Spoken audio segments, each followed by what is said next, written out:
சின் eater, பாவத்தை சாப்பிடுறது. பாவத்தை எப்படி சாப்பிட முடியாது? கோஸ்ட் ரைடர் மாதிரி இருக்கு. என்ன இது ஆக்சுவலா அப்படின்னு கேட்டீங்கன்னா, ஸோ அகைன் இது யூரோப்ல தான் நடந்த ஒரு விஷயம்.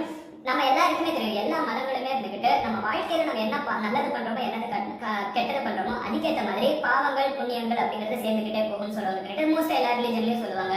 பேசிக்கான அண்டர்ஸ்டாண்டிங் என்னன்னா, நம்ம வாழ்க்கையில செஞ்ச பாவங்கள் எல்லாமே, நமக்கு செஞ்ச கஷ்டமான விஷயங்கள் எல்லாமே வந்து பாவங்களா கணக்கெடுக்கப்படும். இந்த பாவங்கள்லாம் அதிகமா இருந்துச்சுன்னா நம்மள வந்து ஹெல்லுக்கு அனுப்புவாங்கிறது பேசிக்கான அண்டர்ஸ்டாண்டிங். பாவங்கள் இல்லைன்னா ஹெவனுக்கு போகும். கரெக்டா?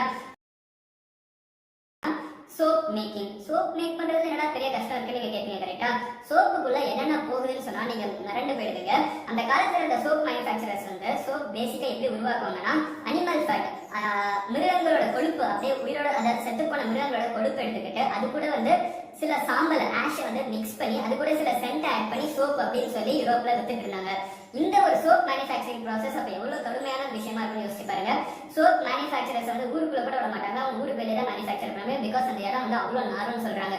காரணம், கொண்டு வர அனிமல்ஸ் வந்து ஃப்ரெஷ்ஷா ஒரு குணத்தை மட்டும் அனிமல்ஸோட பாடியை மட்டும் வந்து வச்சிருவாங்க. அந்த பாடி வந்து ப்ராசஸிங்கே வந்து பல நாள் வந்து தண்ணிக்குள்ள இருக்கணும். அதுக்கப்புறம் அதை காய விடணும். அதுல வர ஸ்மெல் எல்லாம் சலிச்சுக்கிட்டு கையாலே எல்லா வேலையும் அதோட பாடி பார்ட்ஸ் ரிமூவ் பண்ணணும், கொழுப்பை எடுக்கணும், அதை அதை வந்து சாம்போட மிக்ஸ் பண்ணுங்கிறதெல்லாம் யோசிச்சு கூட பார்க்க முடியல. இது வரலாற்றுல ரொம்பவே கொடுமையான ஒரு வேலை அப்படின்னு சொல்றாங்க. லீச் கலெக்டர், அட்டைப்பூச்சியை கலெக்ட் பண்றது. இது என்ன பெரிய வேலைன்னு கேட்டீங்கன்னா, நான் எப்படி கலெக்ட் பண்ணாங்கன்னு சொன்னீங்கன்னா மிரண்டு போயிடுவீங்க. ஏழ்மையோட விளிம்புல இருக்கிற நிறைய பெண்கள் தான் வந்து இந்த வேலைக்கு போயிருக்காங்கன்னு சொல்றாங்க. சோ ஒரு அட்டைப்பூச்சி பேசிக்கா என்ன பண்ணும்? ரத்தத்தை உரியும். ஒரு ரத்தத்தை உரியிற பூச்சியை கலெக்ட் பண்றதுக்கு பெஸ்ட் விதம் என்ன? நம்மளோட ரத்தத்தை உரிய விடுறது.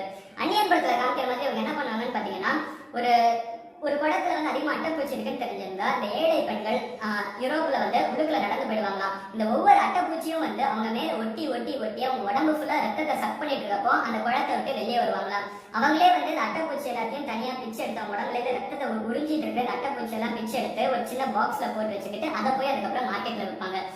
இது வந்து ஒரு கொடுமையான ஒரு ப்ரொஃபஷனா இருந்திருக்கு. அதுக்காக அவங்க கொடுத்த விலை என்ன? ரத்தம். அப்போ உங்களுக்கு ஒரு டவுட் வரும், எதுக்கு அட்டைப்பூச்சியை தேவையில்லாம வாங்குறாங்கன்னு பாத்தீங்கன்னா, அட்டைப்பூச்சினால நிறைய மெடிசினல் பெனிஃபிட்ஸ் இருக்குன்னு அந்த காலத்துல இருந்து இந்த காலம் வரைக்கும் நிறைய பேர் நம்பிட்டு இருக்காங்க. அதனாலதான் அட்டைப்பூச்சிக்கு ஒரு வேல்யூ இருக்கு.